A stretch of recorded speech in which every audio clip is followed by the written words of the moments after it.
São 5h11. 5h11 aqui em Brasília, na capital federal. Seu empregado público, Jorge Cajuru, senador eleito orgulhosamente por Goiás, a quem tenho gratidão eterna.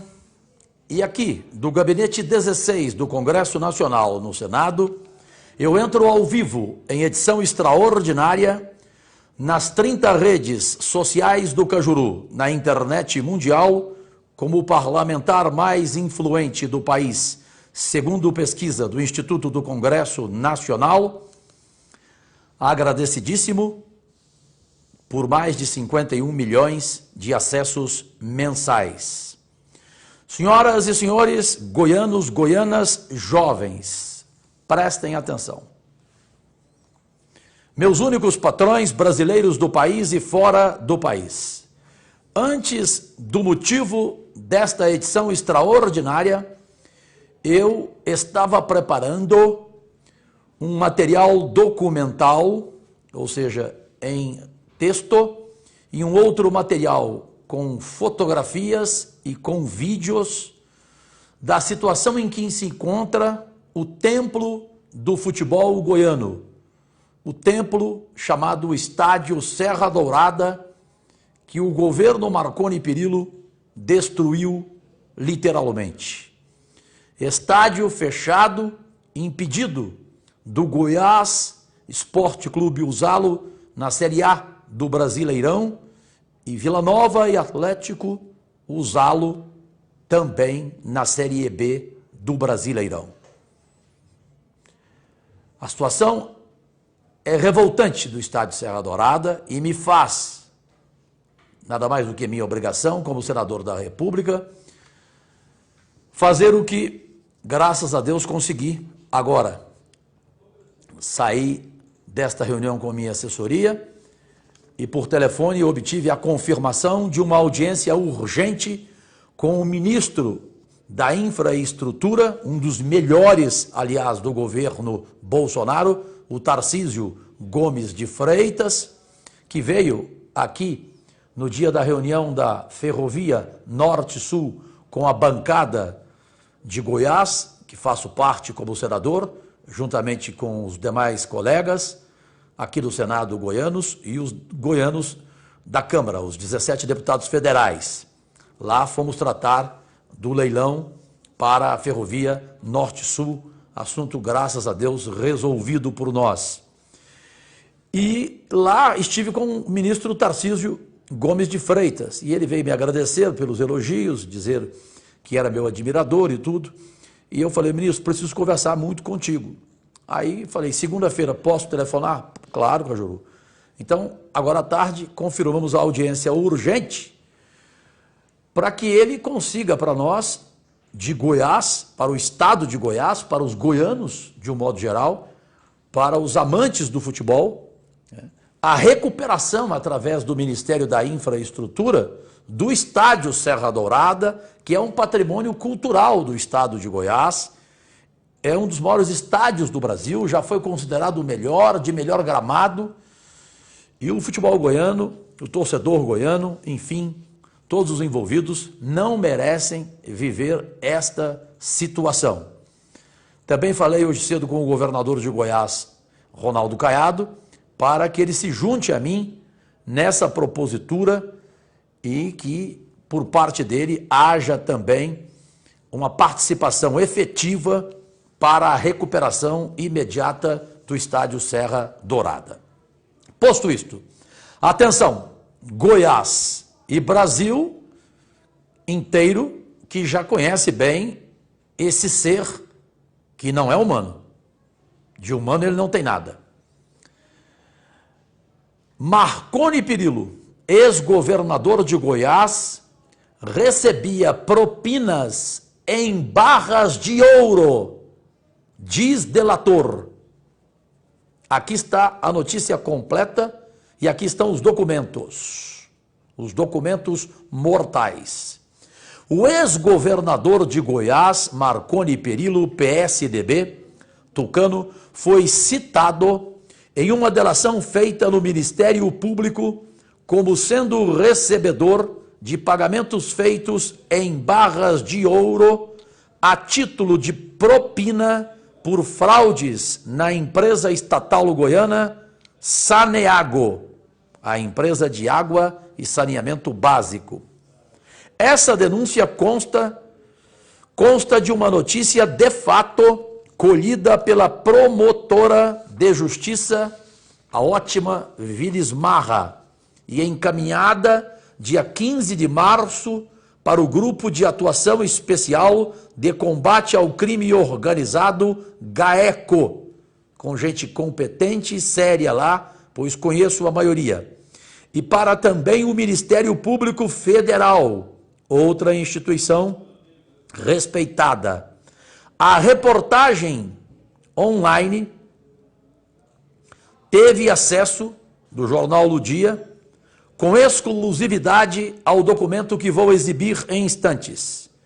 Segundo o delator, narrou para a promotora Vilis Marra, haveria um esquema poderoso na Saneago para desviar dinheiro público, ou dinheiro do público, dinheiro seu, Goiás, goianos, goianas, por vários furos e que não são investigados por órgãos competentes do Ministério Público e nem do Tribunal de Contas do Estado. O primeiro nome citado é do ex-presidente da estatal, Júlio César Vaz de Mello, braço direito de Marconi Perillo, homem da cozinha de Marconi.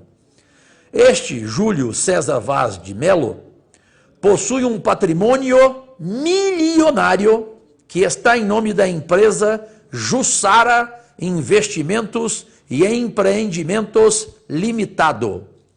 Organização criminosa, assim define a Justiça.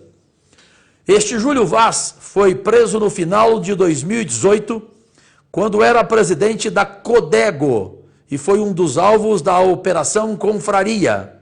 Nessa mesma operação, o Ministério Público Federal acusou Marconi Perillo, que também foi para a cadeia, e lá ficou até ganhar o habeas corpus, de ser o líder, Marconi, de uma organização criminosa de coleta de propinas e lavagem de dinheiro, e que o esquema abarcaria, segundo a Polícia Federal, a consagrada instituição, as agências do Estado de Goiás, pelas quais os envolvidos passaram ou ainda integram, entre elas a Agência Goiana de Transportes e Obras, a AGETOP, do outro braço direito de Marconi Perillo, a AGETOP, também já reconhecido em Goiás como um dos maiores corruptos do governo Marconi Perillo, o mais corrupto da história de Goiás.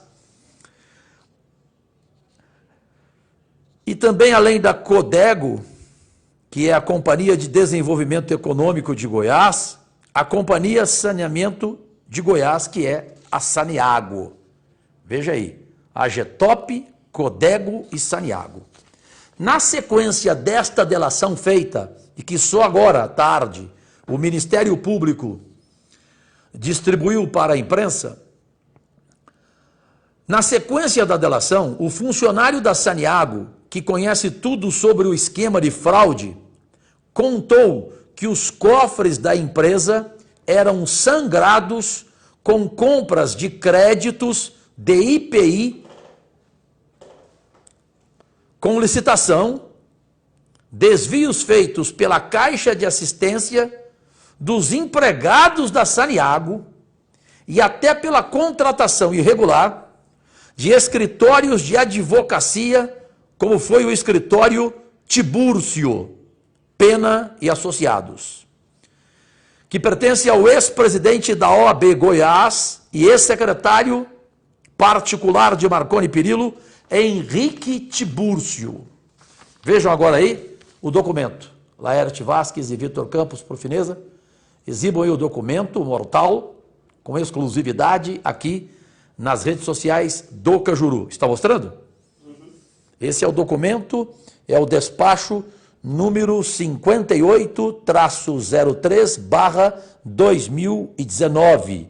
Notícia de fato, representados Júlio César Vaz de Melo e outros. Aí que entra Marconi Perillo e outros. O principal foco de desvios e pagamentos de propinas seriam as empresas Fuad Rassi e Sanefer.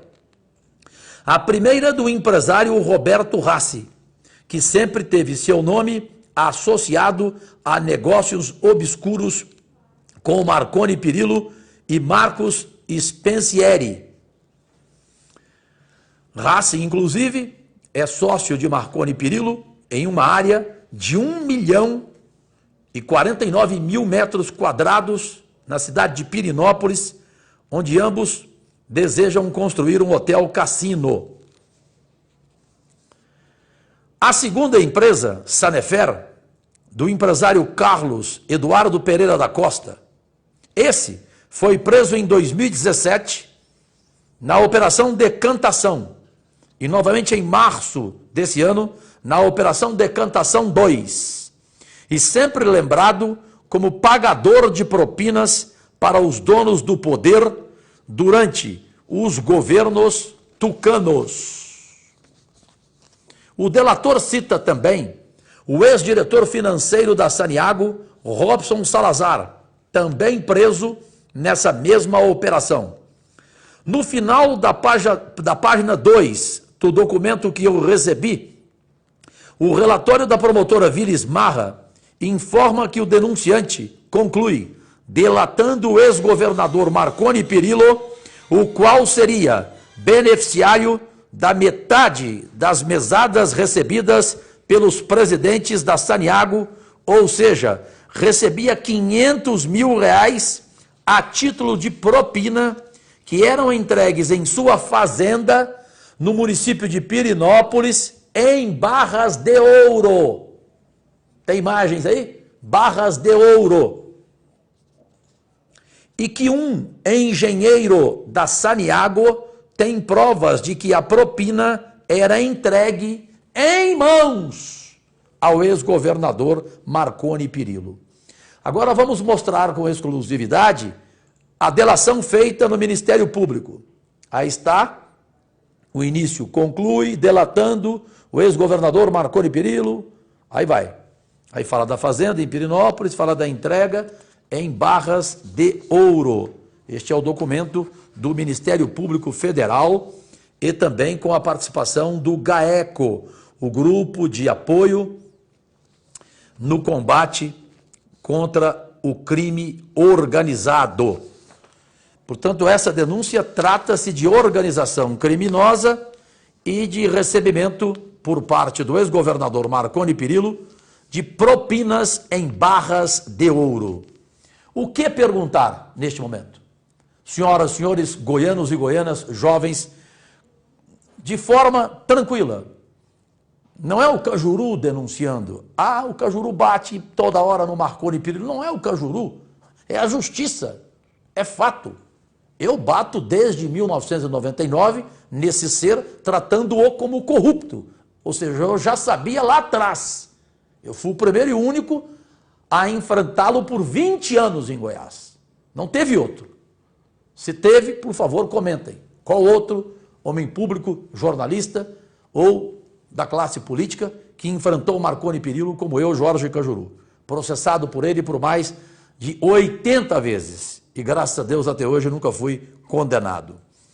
Então, é um tamanho abismal de denúncias com provas irrefutáveis que me levam a uma pergunta. E a todos que estão comentando à vontade no facebook.com/Cajuru Goiás, nesta transmissão ao vivo aqui do Gabinete 16 do Senado Federal, em edição extraordinária. Qual é a pergunta, gente? A pergunta é: o que mais falta para esse ser, que de humano não tem nada, chamado Marconi Perillo, para ele ir na cadeia, morar para sempre junto com Sérgio Cabral? Respondam por fineza. O que falta mais? Qual seria o Gilmar Mendes do Marconi Perillo, que o protege e que impede sua prisão? Está vendo ali o que eu lhe pedi, Vossa Excelência? É isso que eu estou perguntando a você. Não quero que você olhe para a minha cara. Estou brincando sempre com ele, Marco Alexandre Paim. Então, não é de brincar esse assunto, né? Porque a pergunta é essa. Onde eu vou em Goiânia, no interior de Goiás, todo fim de semana, a pergunta que me fazem os goianos, as goianas. Cajuru, por que esse homem não está na cadeia? Ele foi parar na cadeia, conseguiu habeas corpus, por que só o Sérgio Cabral está lá e vai ficar pelo jeito para o resto da vida? Se os crimes de ambos são iguais, são parecidos, são semelhantes? Receber propinas em barras de ouro. Hã? Em barras de ouro. O que falta? A justiça já bloqueou 5 bilhões de reais em bens de Marconi Perillo. Se ela bloqueou 5 bilhões, é porque ela entende o quê? Que ele tem essa quantia. Concorda? De onde ela foi obtida? De Mega Sena não foi. De herança, pouco menos. De trabalho, pouco menos, porque ele não tem carteira de trabalho. A vida inteira ele só trabalhou em política, sendo deputado estadual, depois federal, depois governador e uma vez senador, por 4 anos. Com salário de 25 mil reais, em média, líquido, como governador e senador. Deputado, em média, 16 mil reais. Com esse salário, se você ficar rico, é porque você roubou, é porque você é ladrão.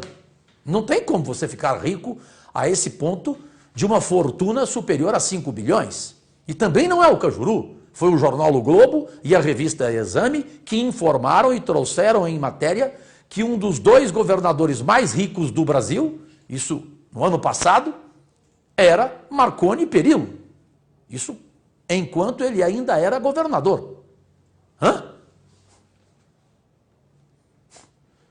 Então, concluo essa transmissão com essa pergunta para a Justiça e adoraria saber quem é o Gilmar Mendes de Marconi Perillo. Quem o protege na Justiça?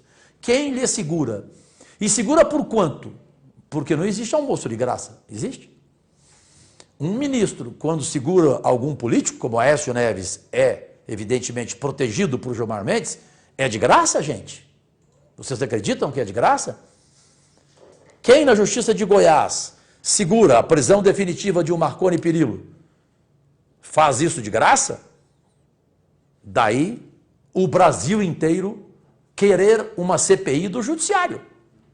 Querer uma CPI da toga que foi apresentada aqui no Senado Federal por mim e pelo ótimo senador delegado Alessandro Vieira. E nós 2 começamos a colher e conseguimos 29 assinaturas, sendo que pelo regimento são necessárias 27. Conseguimos 2 a mais e mesmo assim o presidente do Senado agiu de forma democrática, ou seja, não teve condições dele decidir sozinho e liberar e autorizar o início da instalação da CPI da toga. Ele deixou para a CCJ, a comissão que eu faço parte, a Comissão de Constituição e Justiça, que na semana que vem vai ter essa decisão. O relator vai ser o senador do Ceará, Tasso Gereissati. Já antecipo que vamos perder na CCJ e aí a chance final do Brasil ter uma CPI da toga para que se descubra. Há gente boa no judiciário, evidente. Para mim, a maioria. Agora, há uma minoria nesse judiciário brasileiro que tem que ser investigada mesmo, que são os Gilmar Mendes do país inteiro, dos tribunais, dos superiores tribunais e da Suprema Corte, no caso. Há vários Gilmar Mendes, evidentemente. Como há vários Luiz Roberto Barroso, ministro exemplar, respeitado no Brasil inteiro. Então, há os 2 lados. E a CPI da toga seria para isso. Para você entender. Pô, já se denunciou tudo, já se sabe tudo, vai se saber mais ainda sobre Marconi Perillo, evidentemente. Né? E aí?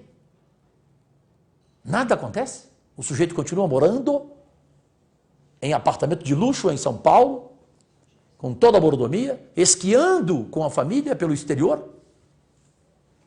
só não pode andar em Goiás, em nenhuma cidade de Goiás, nem em Pirenópolis. Ele já vai para lá com o carro todo protegido, blindado, com isso filme para não ser visto de forma alguma, e vai direto para a fazenda. Direto para a fazenda. Nem na cidade ele pode. Em Goiânia, muito menos. Não há lugar que ele possa passar. Quer dizer, julgado pela opinião pública, Marconi Perillo já está execrado, condenado pela opinião pública em Goiás, que o enterrou politicamente. Ou alguém acredita que ele ainda vai voltar? A pergunta agora é quando ele será preso? Quando é que Goiás vai vê-lo na cadeia? Porque o Estado não suporta mais ver o Estado de Goiás sendo manchado em rede nacional, nos telejornais. Toda semana tem algo envolvendo Marconi Perillo. Na semana passada vocês viram que também entrei em edição extraordinária aqui do Senado, porque ficamos indignados, revoltados, estarrecidos com um fato gravíssimo. E um fato duplo. A Polícia Federal fez busca e apreensão em endereços e achou no carro do chefe de gabinete de Marconi Perillo, o tal do Bambu, apelidado por Taquara, R$1 milhão em espécie. E o mais grave, na casa da filha do chefe de gabinete de Marconi Perillo, esse Bambu, o Taquara, a Polícia Federal encontrou quase R$1.300.000 em cash, sendo que a filha dele recebe R$3.700 por mês e chegou a movimentar na sua conta bancária R$15 milhões. Então falta o quê, meu Deus do céu? Para esse ser, que, repito, de humano não tem nada, Marconi Perillo, ir para a cadeia, de preferência morar na mesma cela junto com Sérgio Cabral e ali apodrecer. Essa é a realidade. Desculpe se exagerei. São 5h33. Agradecidíssimo pela audiência em edição extraordinária nas redes sociais do Cajuru, seu empregado público. Agradecidíssimo.